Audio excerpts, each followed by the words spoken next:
আসসালামু আলাইকুম আপুরা ভাইয়ারা, আমার শুভাকাঙ্ক্ষীরা সবাই কেমন আছেন? দেখেন, আজকে আমাদের বাসায় মেহমান আসছিল আমার বাবার বাড়িতে। আমি তো ঈদে আমার বাবার বাড়িতে আসছিলাম। ঈদে আসছি বাবার বাড়িতে ঠিকই, কিন্তু ঈদের আগের দিন বাবা বাড়ি থেকে শ্বশুরবাড়ি চলে গেছি অলরেডি। এটা আমার বোনের জামাই, আমার হাজব্যান্ড ছিল।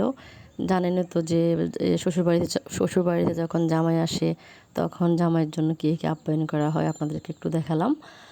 এই আমার মার একমাত্র জামাই মানে আমার হাজব্যান্ড আসছিল।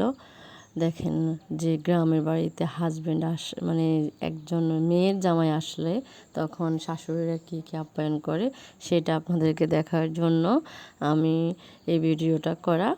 আশা করি সবাই আমার ভিডিওটা ফুল দেখবেন এবং আমার হাজব্যান্ডের শ্বশুরবাড়িতে আপ্যায়নটা কেমন হলো সবাই অবশ্যই কমেন্টসে জানাবেন।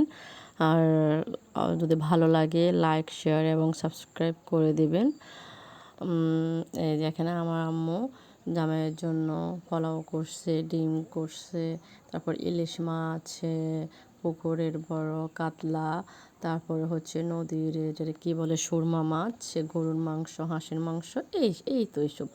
আল্লাহ হাফেজ, বাই বাই। আবার দধি আর ছিল, লাস্টে দধি ছিল। আল্লাহ হাফেজ, বাই বাই।